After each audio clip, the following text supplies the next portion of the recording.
Selamat datang di audio novel yang berjudul Bukan Pria Yang Tepat. Bab 1.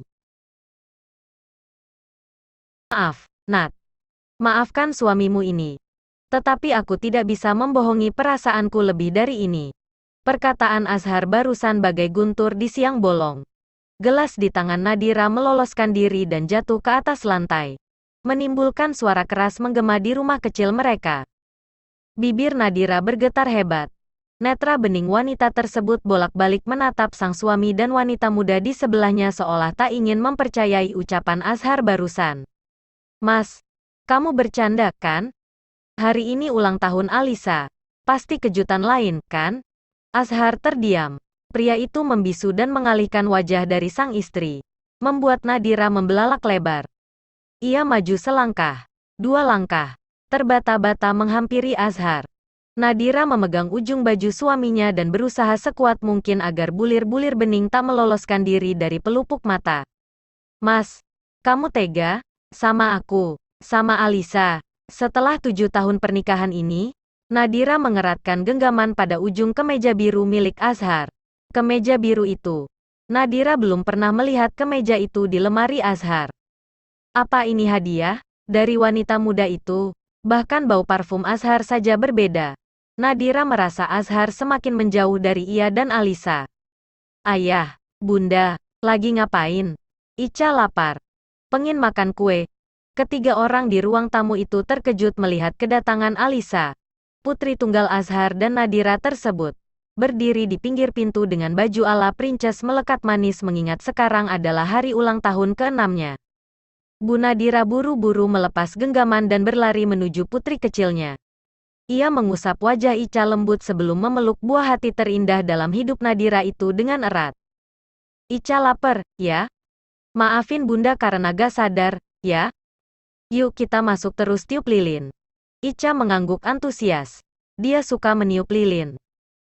Nat, kita bicarakan itu nanti. Mas, potong Nadira cepat. Ia tidak ingin ego mereka berdua sampai menghancurkan hari bahagia Alisa. Kalau kamu masih ada peduli sama Alisa dan aku, kamu pasti tahu apa yang harus kamu lakukan sekarang. Nadira menatap Azhar dan wanita muda bernama Kiran itu dingin untuk sekarang. Ia harus tetap tegar demi Alisa. Baik, aku paham. Kiran, kamu gak apa-apa dengan ini? Kiran. Wanita berambut panjang nan lurus itu menggeleng pelan. Dia menatap Nadira nanar, seolah merasa bersalah karena datang di tengah-tengah kehidupan mereka.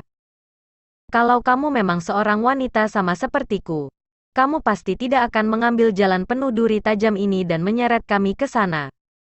Nadira tidak ingin menatap mereka lebih lanjut.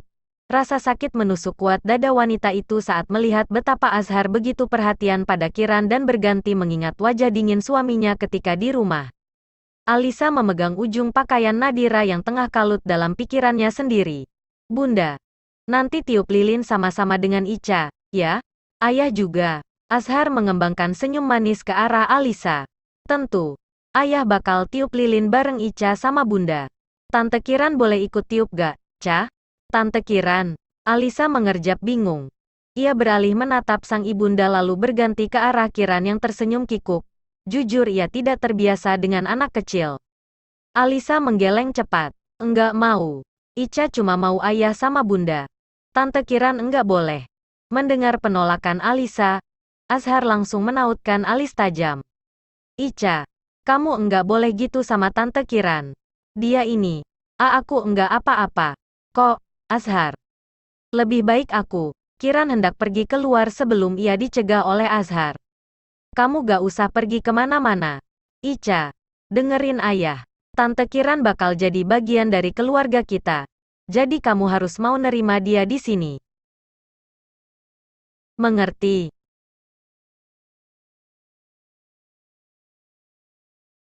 Kemana sosok ayah Ica yang baik dan perhatian? Mengapa ayah Ica berubah seperti ini? Mas, kamu keterlaluan? Ica ini masih kecil. Dia masih 6 tahun. Nadira sudah tidak tahan lagi. Ia tidak masalah jika itu dirinya. Tetapi Alisa? Bahkan putri semata wayang mereka pun harus menjadi korban ego ayahnya sendiri? Kamu juga. Jadi ibunya. Jangan terlalu memanjakan dia. Lihat. Ica jadi seperti ini gara-gara dalam asuhan kamu. Astagfirullahalazim, Mas. Darah dagingmu sendiri. Buat apa aku malu? Aku enggak salah di sini.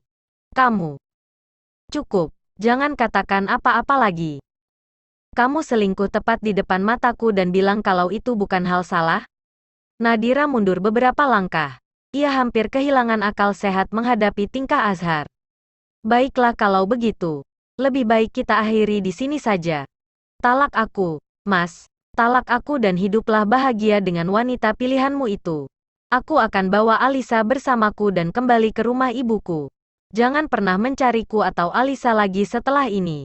Terima kasih atas 7 tahun pernikahan kita, Mas Azhar. Nadira semakin erat saat memeluk Alisa. Ia lantas berbalik dan pergi. Semua malapetaka ini dimulai 3 bulan lalu. Retakan pertama dalam bahtera kehidupan rumah tangga mereka. Suara alat penggorengan dan harum masakan memenuhi rumah berukuran sedang itu. Membuat para penghuni di sana mau tidak mau turun karena perut mereka keroncongan meminta untuk diisi. Bunda, Bunda, hari ini Bunda masak apa? Alisa turun dengan piyama yang masih melekat di tubuh mungilnya dan duduk di kursi. Dia paling senang melihat ibunya memasak makanan kesukaannya. Coba tebak hari ini Bunda masak apa? Alisa coba mencium bau makanan dan berpikir keras sampai kedua alisnya bertaut hingga berkerut. Tetapi sama sekali tidak menemukan jawabannya. Dia lalu menjawab dengan polos. Ica enggak tahu, Bunda. Hahaha. Anak siapa sih? Lucu banget pagi-pagi. Dengan setelan rapi, Azhar turun dari lantai atas dan mencium puncak kepala Alisa gemas. Gadis cilik itu tertawa kecil saat diberi ciuman oleh ayah tercinta. Nadira juga sudah selesai memasak. Ia menyajikan makanan ke dalam piring agar Azhar bisa sarapan sebelum berangkat ke kantor. Mas, hari ini mau bawa bekal, enggak? Azhar yang sedang menarik kursi karena hendak duduk kemudian menoleh. Enggak usah. Hari ini aku makan siang di kantor aja. Oh, baiklah. Nadira menjawab dengan perasaan getir. Sudah hampir seminggu Azhar tidak mau dibawakan bekal. Apa masakan Nadira tidak terasa enak lagi di lidah sang suami? Padahal ia setiap hari berlatih memasak untuk meningkatkan kemampuan. Tetapi Azhar selalu saja menolak membawa bekal jika tidak benar-benar terpaksa. Nadira menggeleng pelan. Ia tidak boleh suuzon pada suami sendiri. Tidak baik. Ia kemudian menoleh ke arah Alisa yang juga sudah bersiap untuk makan. Hari ini Alisa akan masuk ke taman kanak-kanak. Ia sangat senang sampai tidak bisa tidur karena ingin bertemu teman-teman baru. Nadira ingin jika Azhar bisa menjemput Alisa saat pulang agar putri kecil mereka tidak merasa kesepian jika cuma Nadira yang mengantar jemput.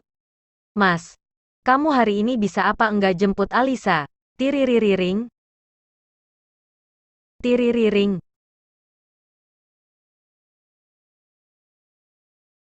Kamu tadi bilang apa? Enggak apa-apa, Mas. Jawab aja. Siapa tahu penting, Azhar mengangguk. Sebentar. Ya, dia beranjak dari kursi dan menerima telepon di ujung ruangan. Tampak sesekali raut wajah Azhar berubah. Membuat Nadira khawatir jika suaminya itu harus lembur lagi malam ini. Padahal sudah hampir sebulan mereka kekurangan waktu bersama. Azhar menutup telepon dan kembali ke meja makan. Dia memiliki ekspresi tidak bagus. Nat, sepertinya aku harus lembur lagi malam ini. Kemungkinan enggak akan pulang ke rumah. Kamu enggak apa-apa kan? Bunda, kenapa wajah Bunda kelihatan sedih? Apa Ica bikin Bunda sedih? Nadira terpecah dari lamunan panjang saat Alisa mengusap lembut pipinya. Mereka berdua kini berada di dalam angkot menuju ke TK tempat Ica bersekolah. Nadira menggeleng pelan dan mengembangkan senyuman manis. Bunda enggak apa-apa. Cantik. Dia lalu menepuk pundak kenek angkot untuk menurunkan mereka di tepi jalan karena sudah sampai di tempat tujuan. Yuk, turun. Hari ini Ica semangat sekolah kan? Alisa mengangguk riang. Ica bakal bertemaan dengan semua orang. Biar Ica enggak kesepian. Jadi, Bunda enggak boleh sedih-sedih lagi. Ya Allah. Mengapa putri hambamu ini sangat pintar dan menggemaskan? Nadira kembali mengangguk. Tentu, Bunda janji enggak bakal sedih-sedih lagi. Yuk masuk. Dengan langkah riang, mereka masuk ke pekarangan TK Sudirman. Di depan sana Alisa sudah disambut oleh guru-guru. Dan tidak perlu waktu lama bagi gadis cilik itu untuk berbaur. Nadira sendiri begitu bersyukur karena dikaruniai dengan anak pintar dan perhatian. Seperti Alisa. Bel masuk kelas berbunyi. Semua orang tua duduk di luar pekarangan menanti anak-anak mereka bermain dan belajar di dalam kelas. Jeng Nadira. Ica makin kesini. Teh, makin cantik aja. Mirip sama Jeng Nadira. Deh, Sinta. Ibu dari Bella. Teman sepermainan Alisa menepuk pundak Nadira sambil mesem-mesem sendiri. Makasih, Mbak. Aku juga seneng Ica bisa seaktif dan seceria itu. Terima kasih juga buat Bella karena mau main sama Ica sejak kecil. Sinta mengangguk riang. Ia kemudian lanjut berbincang dengan ibu-ibu lain di sana. Nadira sendiri sedikit kehilangan fokus hari ini. Dia masih kepikiran dengan Azhar, suaminya yang meminta izin lembur sampai pagi hari. Mas, apa enggak bisa lemburnya ditunda dulu? Hari ini Ica kan masuk TK untuk pertama kali. Aku ingin kamu bisa jemput dia. Enggak bisa gitu dong, Nadira. Pekerjaan Mas juga buat menghidupi kita sehari-hari. Enggak bisa ditinggal gitu aja.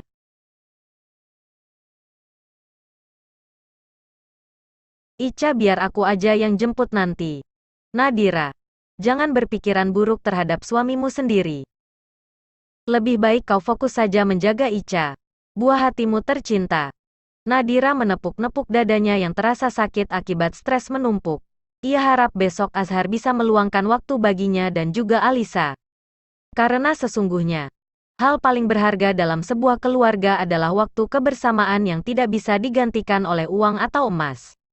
Waktu yang tidak bisa diputar kedua kali. Nadira tidak ingin Alisa tumbuh tanpa kasih sayang sang ayah.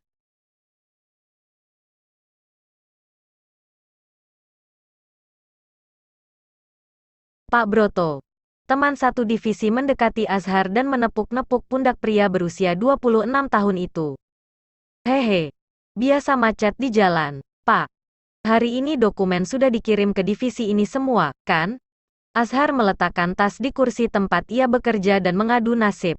Pak Broto menunjuk ke arah meja berisi tumpukan dokumen keuangan yang harus mereka cek ulang dan satukan ke dalam file sebelum diberikan sebagai laporan ke direktur. Zar, emang kamu enggak capek lembur setiap hari? Bukannya kamu punya anak masih kecil di rumah? Pak Broto menggeleng-geleng takjub dengan semangat Azhar lembur setiap hari. Padahal bisa saja Azhar menolak permintaan atasan mengingat pekerja di divisi ini bukan cuma Azhar. Tetapi entah mengapa Azhar selalu saja menerima tawaran itu. Hahaha, kebutuhan rumah tangga semakin naik, Pak. Jadi, mau enggak mau harus lembur biar dapat uang tambahan. Pak Broto duduk di salah satu kursi.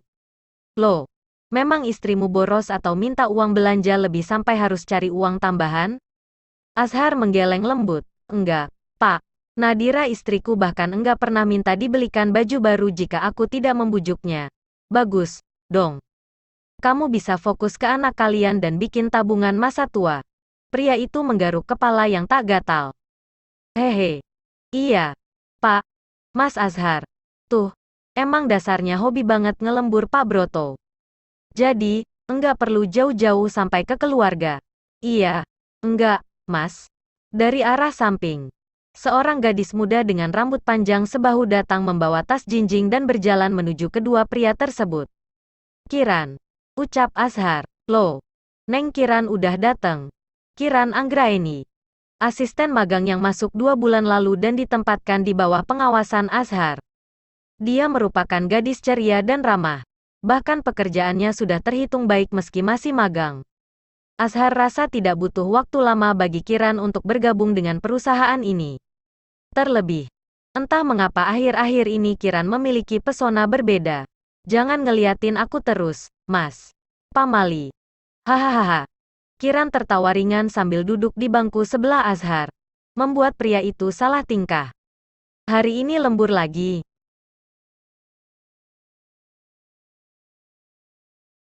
Loh, padahal aku niat tulus membantu.